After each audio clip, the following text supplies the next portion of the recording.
Welcome to episode 248 of the Fabulously Keto podcast, and today I'm talking with Stephanie Taylor. We first met at the PHC conference in May, where her Happy Sexy Health t-shirt caught my eye, and our conversation started from there. Stephanie is the co-founder of Happy Sexy Health and a certified health coach who shifted from a highly plant-based diet to primal eating in 2023. Because of the delay in getting the podcasts out, the meetup Stephanie mentioned has now passed.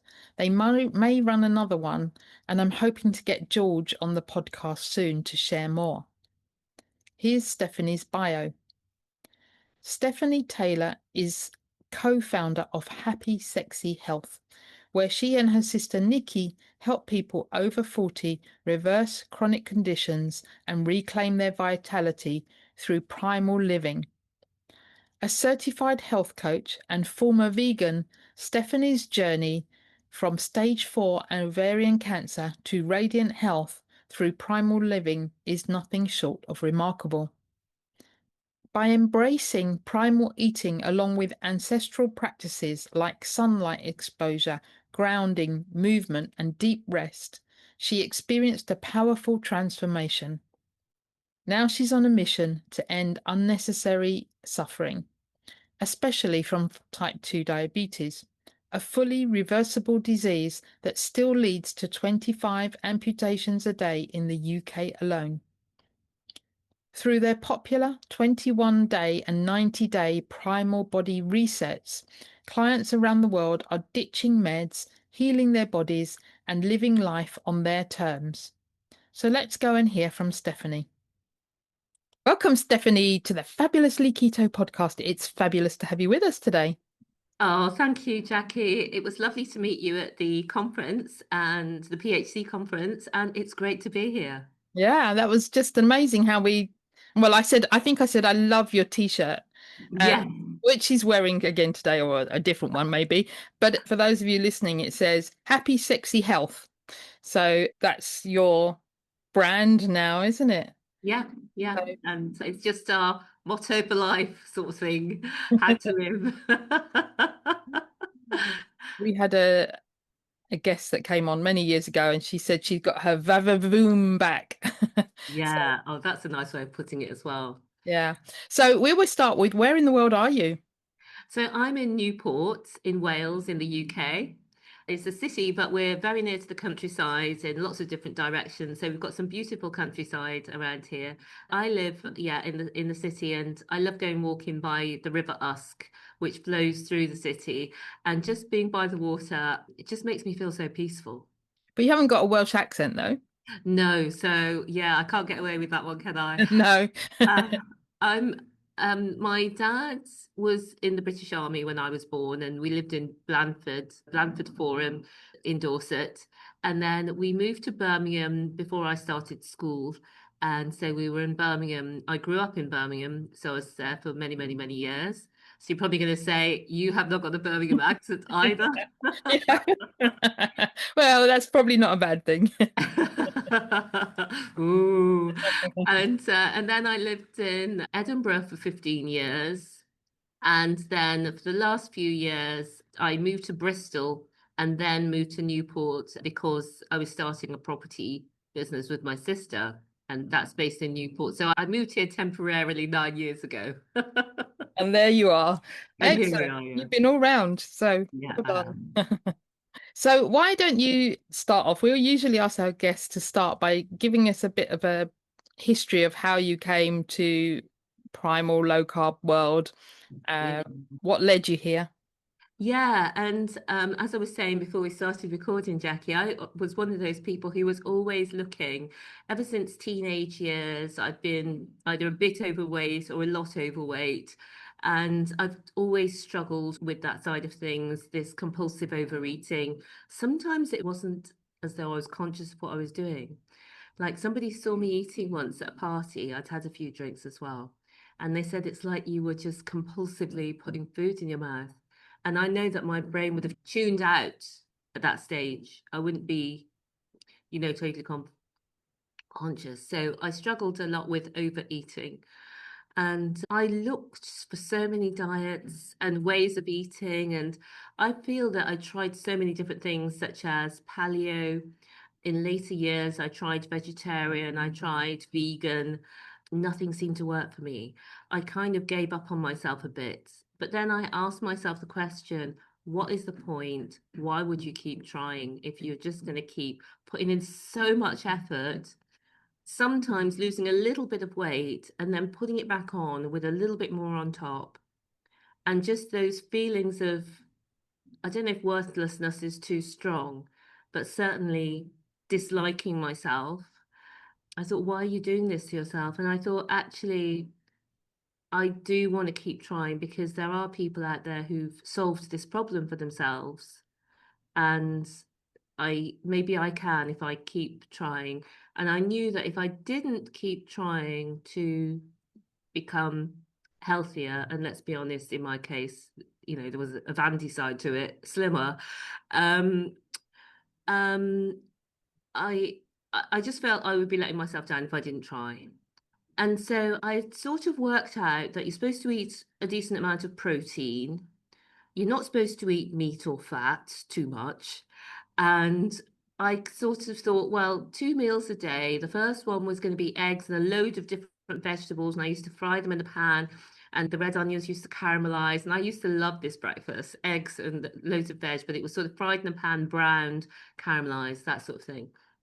So I'd have all these veg with the eggs. And then later in the day, I would have another one that was spinach based, a few other vegetables, chickpeas for protein. It's ridiculous now to think of it. Tomatoes, olives, and all of that. And sometimes I would have a few other little toppings on it as well. So I was having those basically 2 meals a day. So I was undernourishing my body. And then every now and again, I would fall off the wagon and I would be in sugar. And so that's how my life revolved. But having mainly the 2 meals a day, I managed to keep my weight, get my weight lower and able to be more consistent. And that's what I was doing when I watched the video. And it was by somebody who I didn't watch very often. And she was sort of talking about style and lifestyle. And she started talking about how she lost weight over 50, and it was carnivore. And I had never ever heard the word. I'd never heard, in spite of all these years of searching, I'd never heard that before. And then she started talking about it, and I started thinking to myself, this makes sense because I haven't been eating a lot of meat. I haven't been eating hardly any fat. This makes sense. How can the vegetables be nourishing you? Then I started watching all these other videos. I started searching for it on YouTube, and all these other videos came up. And I was absolutely horrified when I found out, and it's so obvious now, with a plant-only diet, humans cannot get all the nutrition they need. Mm. It's simply impossible. Everybody agrees. The vegans agree. Everybody agrees. You cannot get all the nutrients if you only eat plants. No, you have And to supplement. Yeah. on the other side, well, you can't get all the nutrients from food.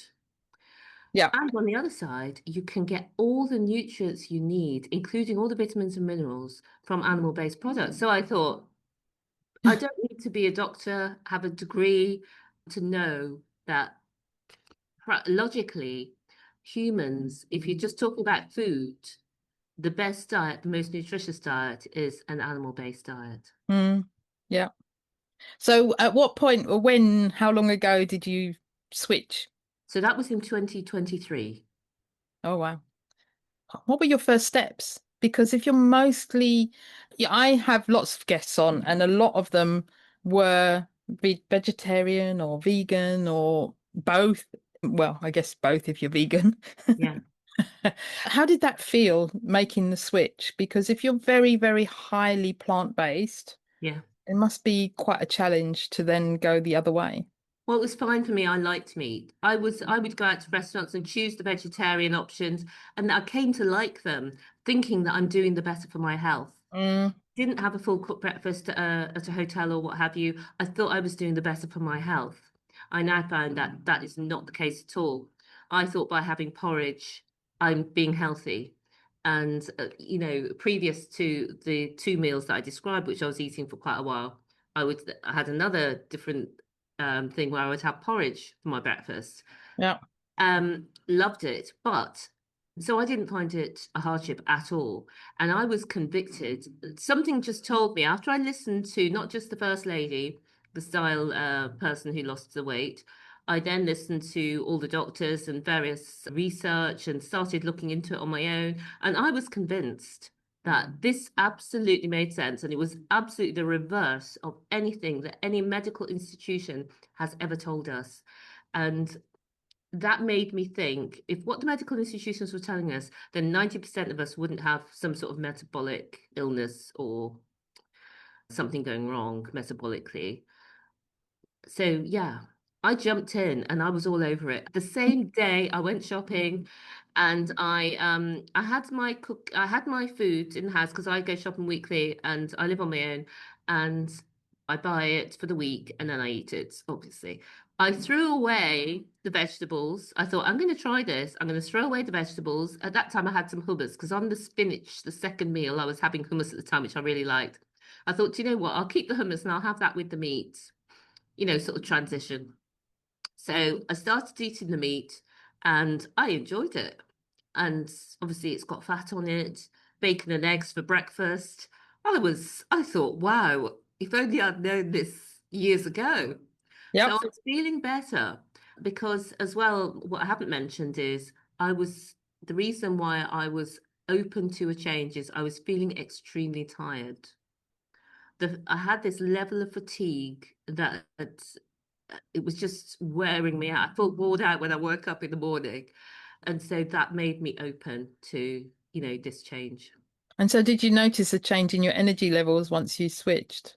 Well, not immediately, because as I said to you, Jackie, I then was diagnosed with stage 4 ovarian cancer. That explained the fatigue. That must have come as quite a shock. Yeah, yeah, yeah, because You look young. I mean, I don't know, you don't have to say how old you are, but you look on when I saw you last 2 weeks ago and now you look really young. So that must have come as a big shock. it was a shock, Jackie. I'm probably not as young as you might be thinking. I wouldn't class this.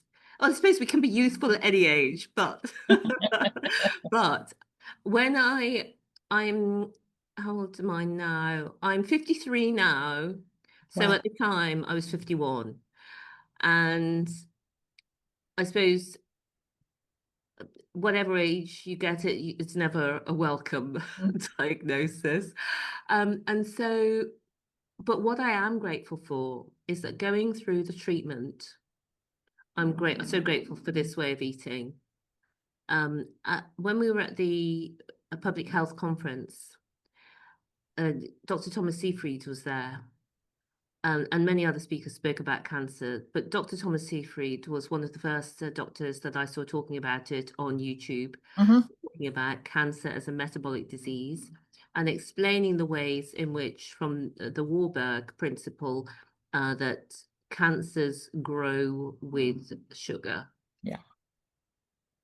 And and so has that I guess that's helped keep you on track and keep you focused, um, avoiding sugar as much as possible. Yes, yes and no.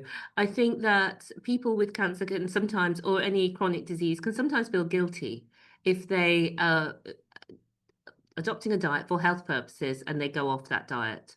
So, and sometimes I have strayed from it. Sometimes I've strayed far from the path of righteousness. um, but We're human, Stephanie. We're human. yeah, we are. But I love this way of eating. I call it the primal eating. And going back to what our ancestors would have eaten. So for me, that means a meat-based diet. And for me, I'm more towards the carnivore end. So I do have coffee and at home on a day-by-day basis.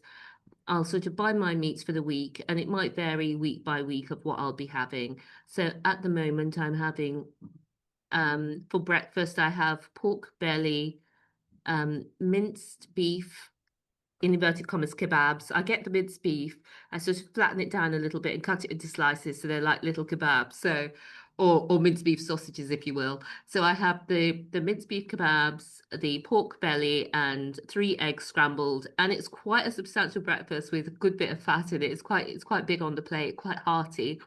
And then if I get hungry later on, I don't always, but I am sort of in the habit of eating 2 meals, and I do seem to be do best that way.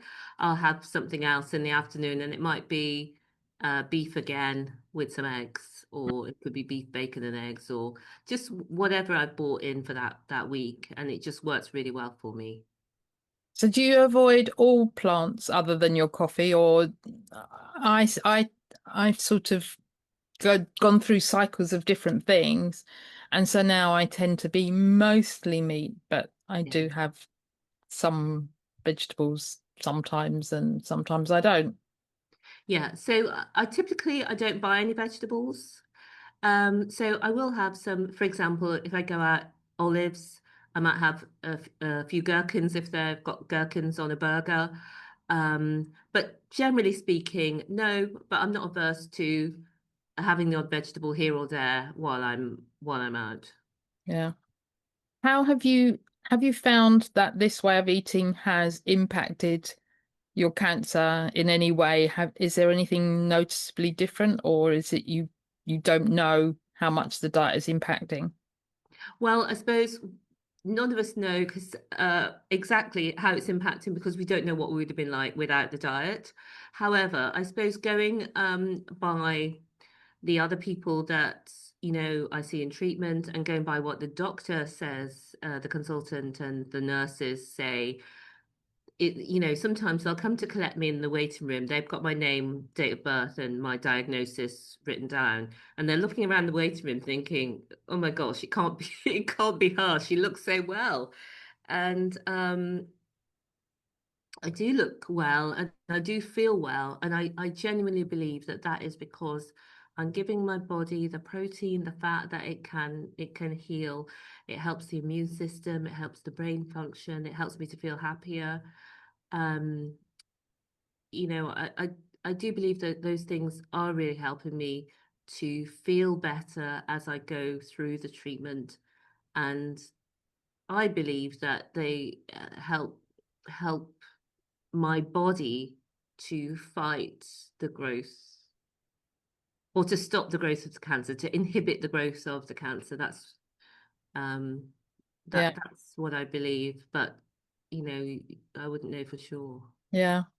And when we were at the PHC conference, like you said, there was three main speakers talking about cancer, and they sort of all unanimously agreed that it's fasting and a high ketone diet. Yeah. So keeping your glucose ketone index to less than 2, which is really low blood sugar and high ketones.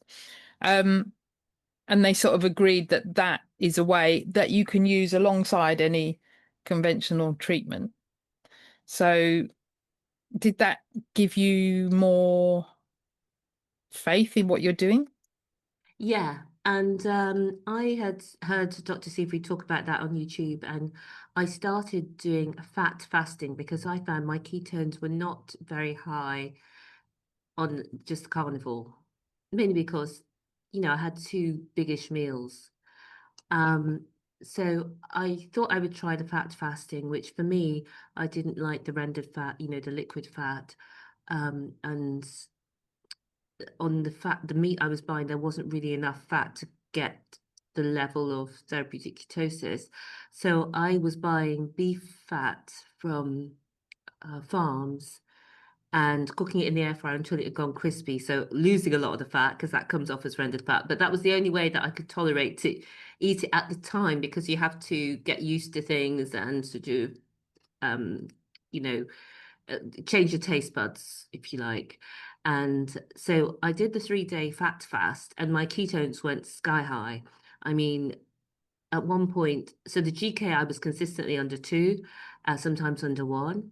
And sometimes the ketones I think went up to 5 at one stage. So that was really good. And when I started eating again, I thought, I wonder if I can keep this up eating, other foods. but for me, I think from memory, I want to say it was about 150, 200 grams of meat and some eggs, and then eating fat additional. And with that, on one meal a day of that, I could keep myself consistently under GKI of 2, which I did consistently for quite a long while. Um, but now I don't do that anymore. I just eat um to say to satiety. I eat until I'm satisfied, but now, and I seem to be doing well on that as well. And I do have a ketone and a glucose monitor, but I haven't measured recently, but from time to time I measure and see how I'm getting on. Yeah. So when we were at the PHC conference, you said to me about fat fasting, and I said, Yeah. tell me about it. So can you tell us, I get the theory, but the practicalities of doing a fat fast, tell us what it involves. Yeah. So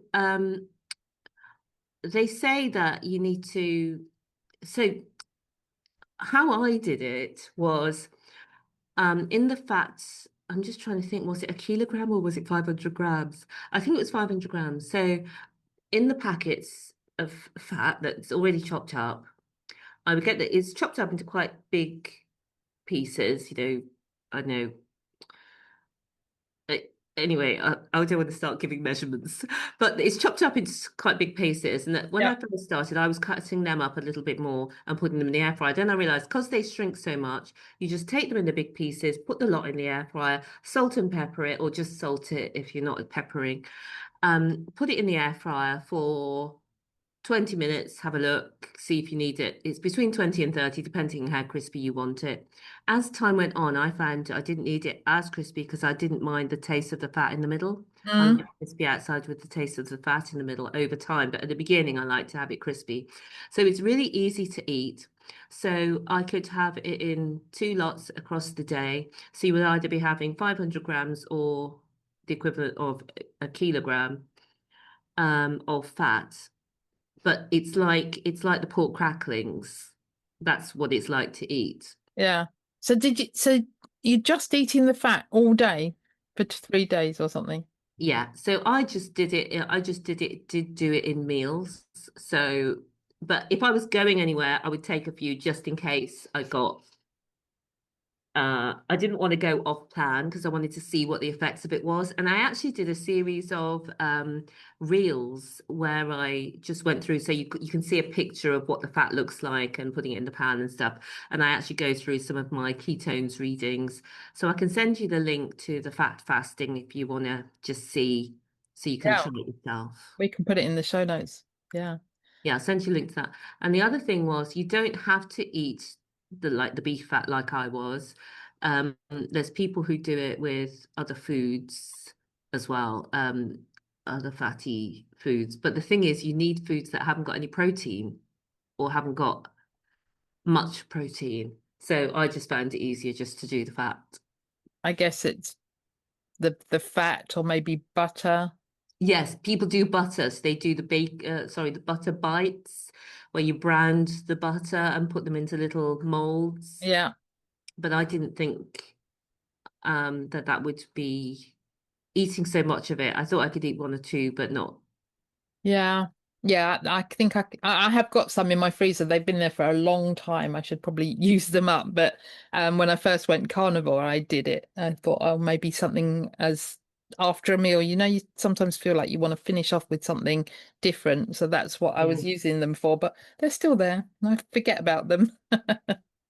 Well, I think the fat fasting is very good for people. Some people go on, a low carb or carnivore diet and they lose weight straight away. They lose all the weight they want, and that's that.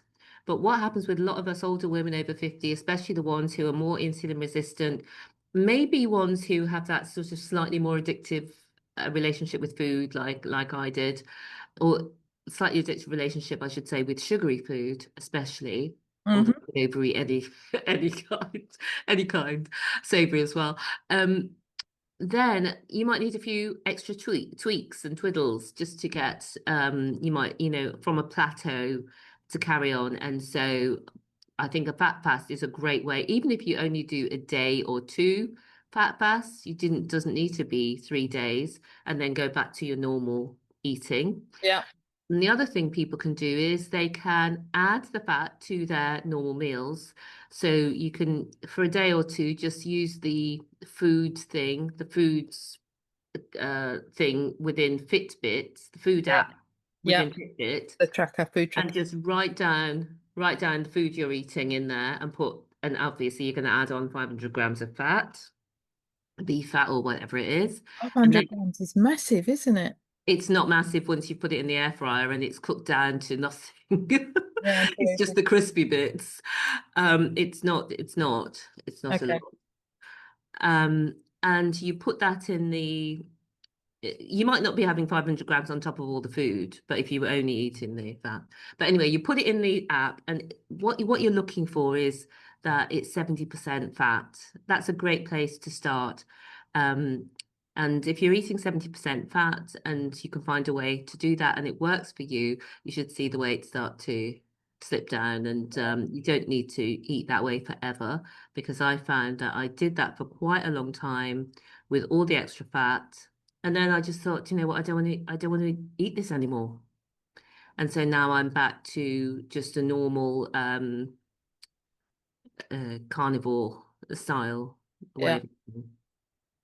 And now you're helping people reverse their type 2 diabetes as well and other metabolic Yeah, disease. yeah.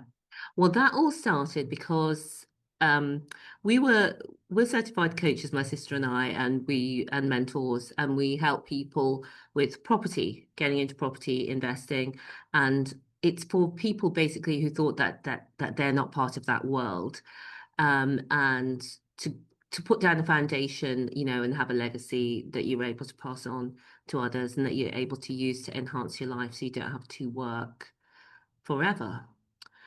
Um, and when we got into this food world, and I was so keen to spread the word, as many people are, and my mum had um, pre-diabetes, and she also had a diagnosis of a glaucoma, and her doctor lasered her eye and also said, "You'll just come back when it gets worse, and we'll see what we can do for you." Mm.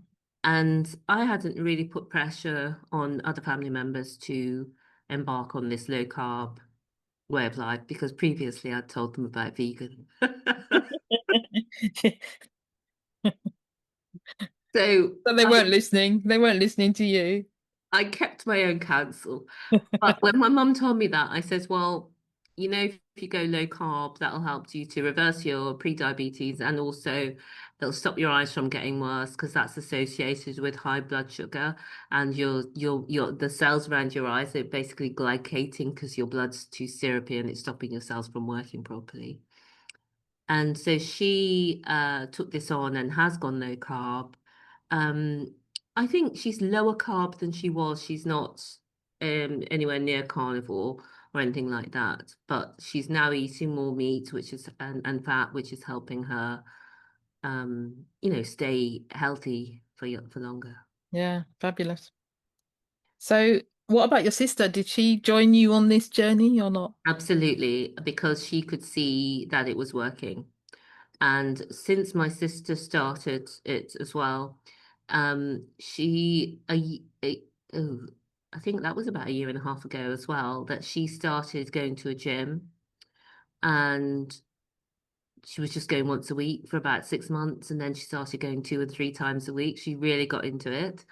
And it's one of those gyms where they do high rocks. It's called a functional gym, where they're carrying things on their back, and squatting, and doing lunges with things on their back, and doing pull-ups, push-ups, all of this sort of functional activity, but with weights on. A bit like CrossFit, but not as well.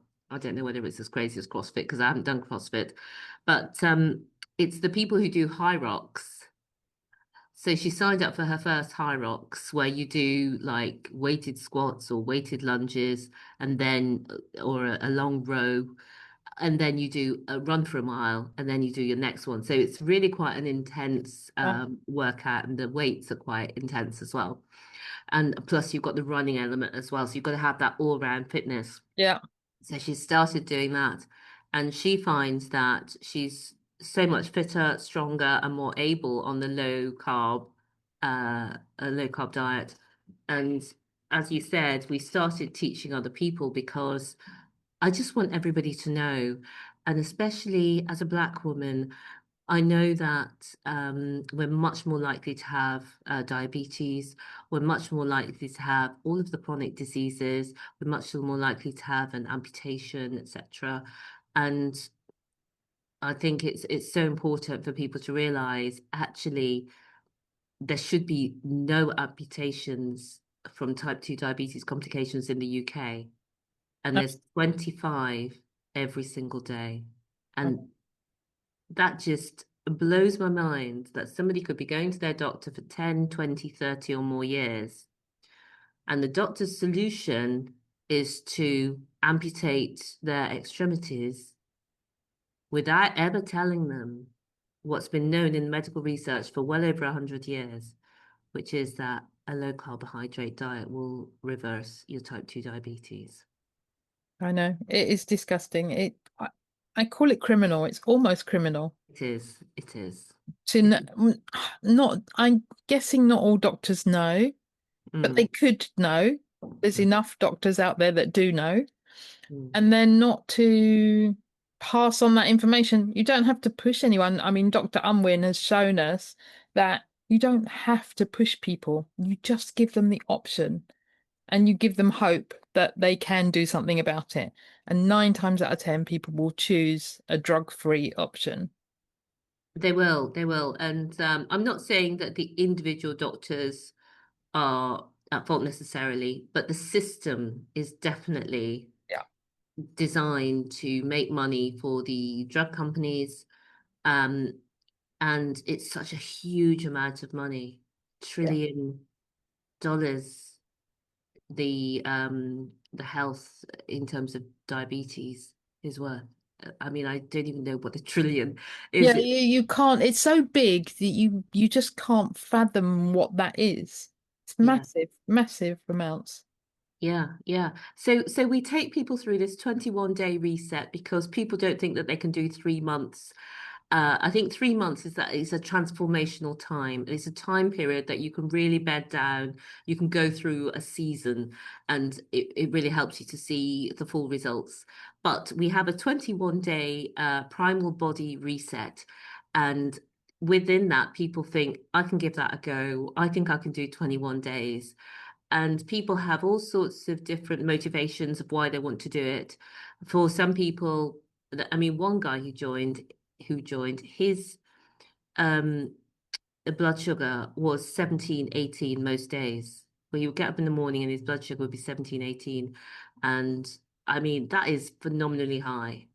Um, and he'd been trying with his doctor to reduce his blood sugar, but the drugs that they were using was making him really ill. And so they tried all these different types of drugs. His blood sugar was still high. He tried going to the gym. He was going to the gym most days early in the morning. His blood sugar was still high. He had high blood pressure as well. Yeah. He felt he was eating healthy, in terms of what the doctor was telling him to eat. And he came on the reset, and within the first week, everything was normal. His blood Mm, sugar was normal, his blood pressure was normal, and he's started to lose weight, which before, even though he was exercising almost every day, he couldn't lose weight. He could maintain, he couldn't lose weight. And we know now, well, we know about the hormones that would have been preventing the weight loss due to what he was eating. yeah.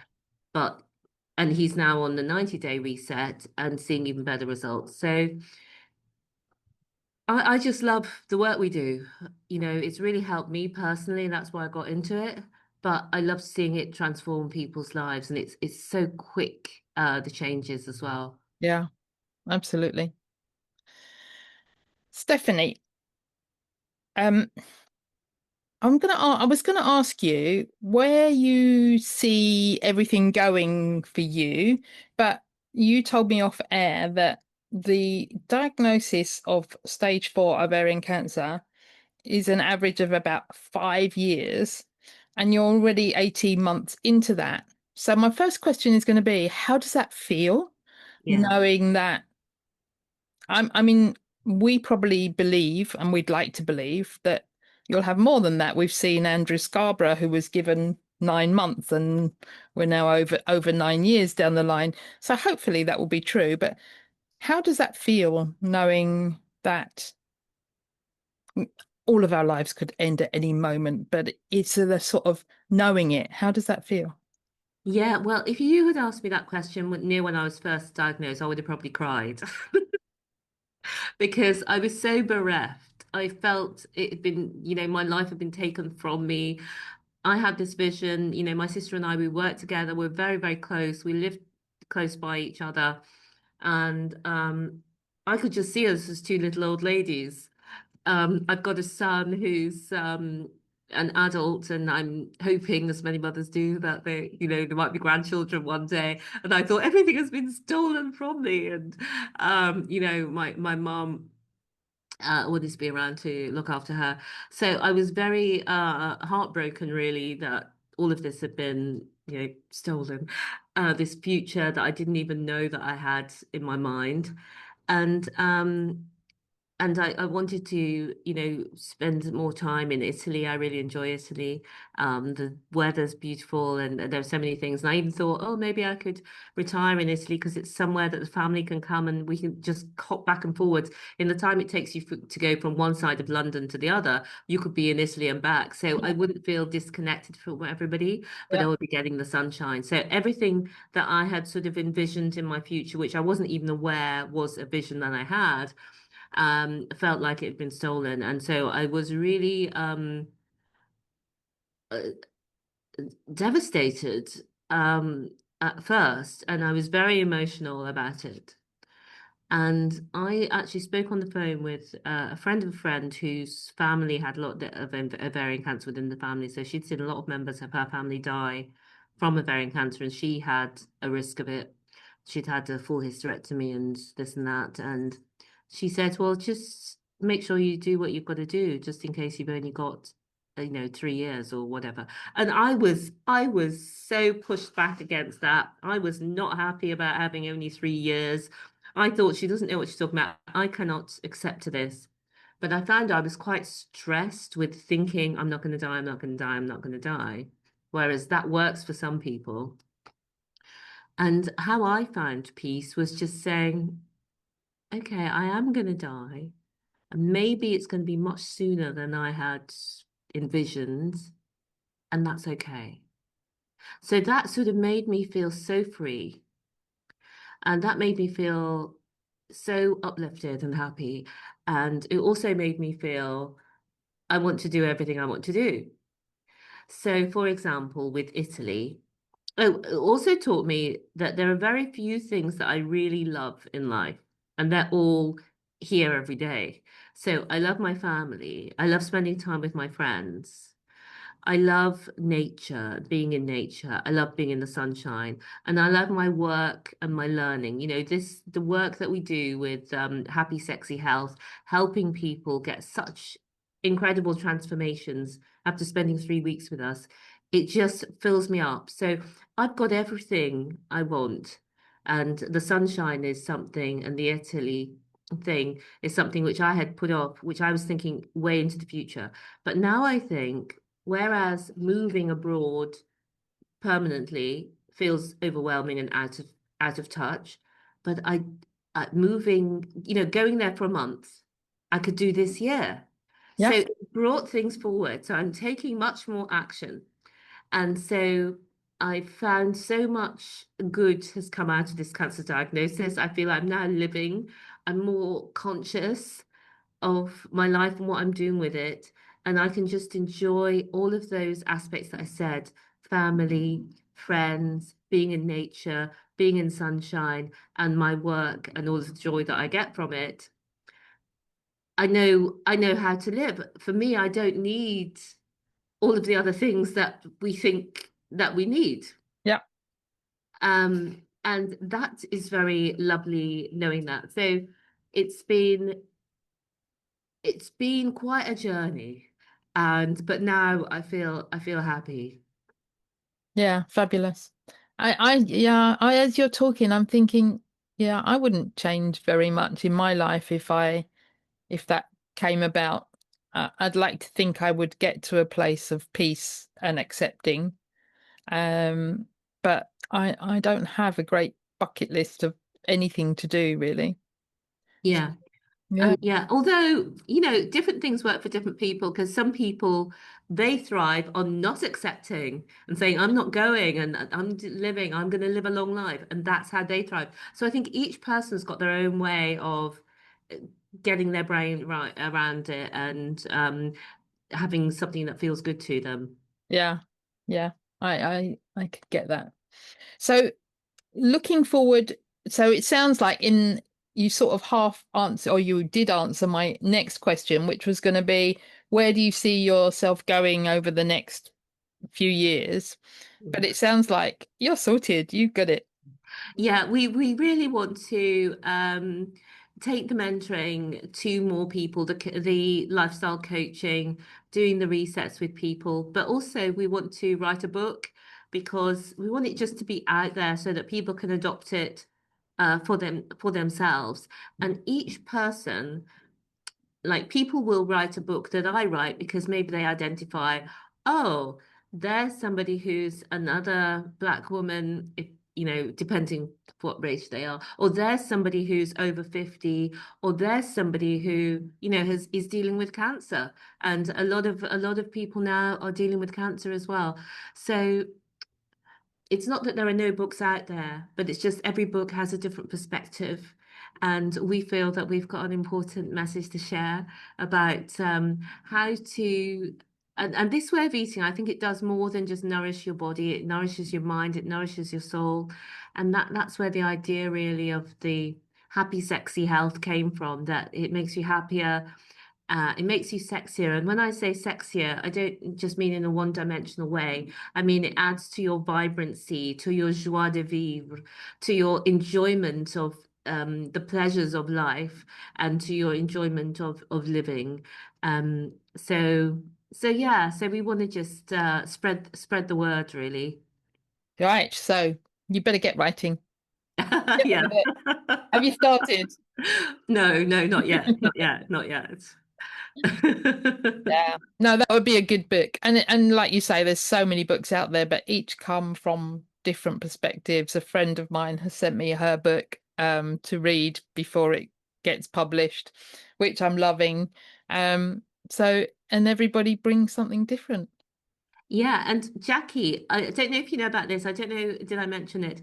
But there's a meetup, MEAT, a meetup. The Great British Meetup's been organised by some amazing carnivores, including George Goodenough, which I think is a fabulous name.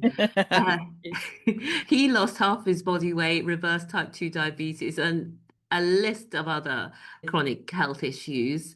And they're organising a meetup, and it's going to be near Glastonbury in a farm with all the meat. And I'll be at that talking about my experience with carnivore and cancer.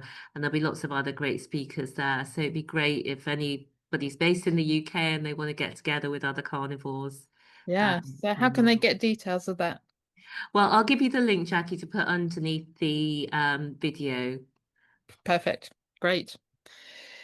So, is there anything else that you wanted to mention today that I haven't asked you or you felt was important to talk about? No, I think what I want to say is if anybody's listening and they feel their health isn't where they want it to be, then the best thing they can do for themselves is to is to change their eating.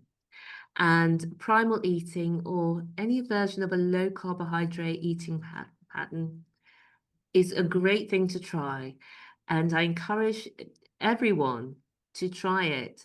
Just even as people suggest, our challenge is 21 days for our reset, but people sometimes try for 30 days. And ideally, if you enjoy it, do carry on for 90 days. And often people will then carry on and be able to eat this way for life. Fabulous. So how can people find you?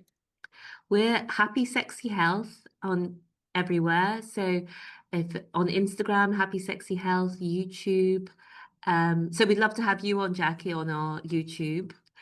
Um, uh, so we're on Instagram, Facebook, LinkedIn, Happy Sexy Health.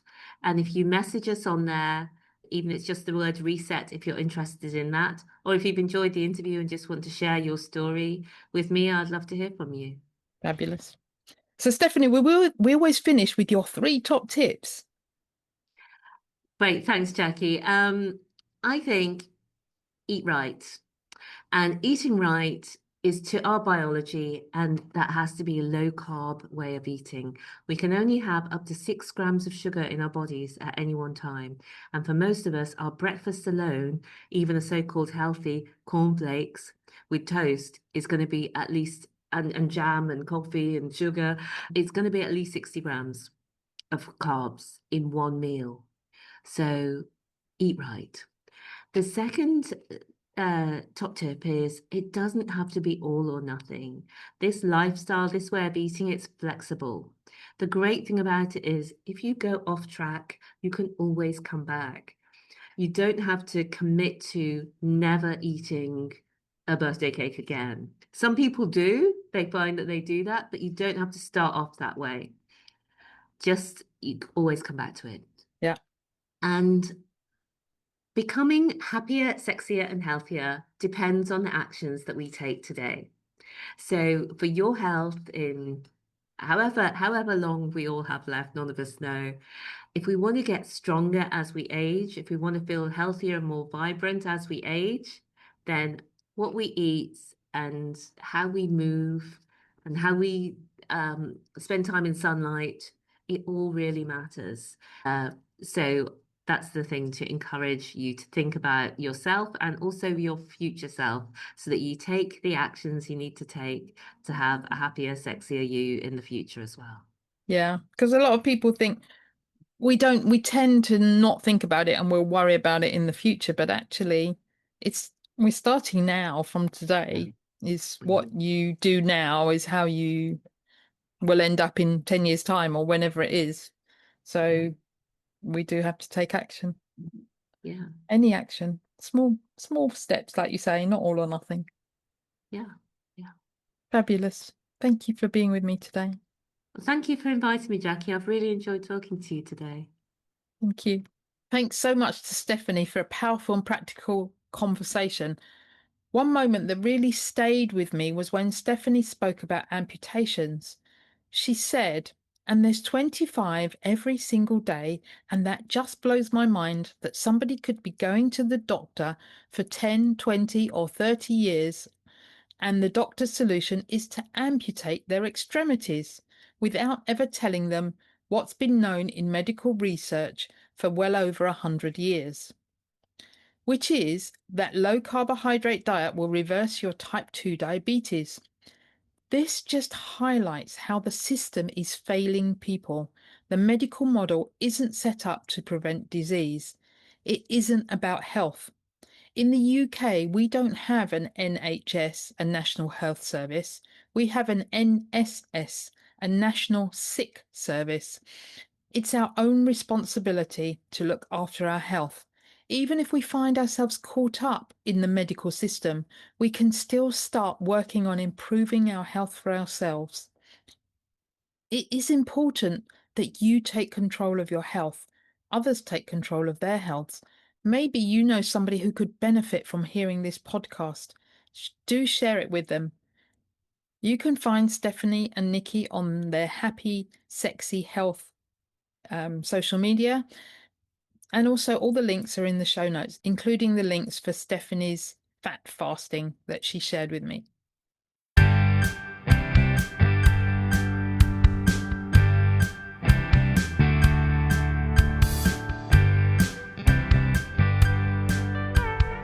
Disclaimer.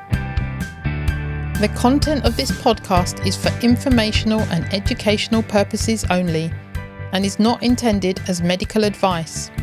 Our guests, whether healthcare professionals or not, are sharing their personal opinions and experiences.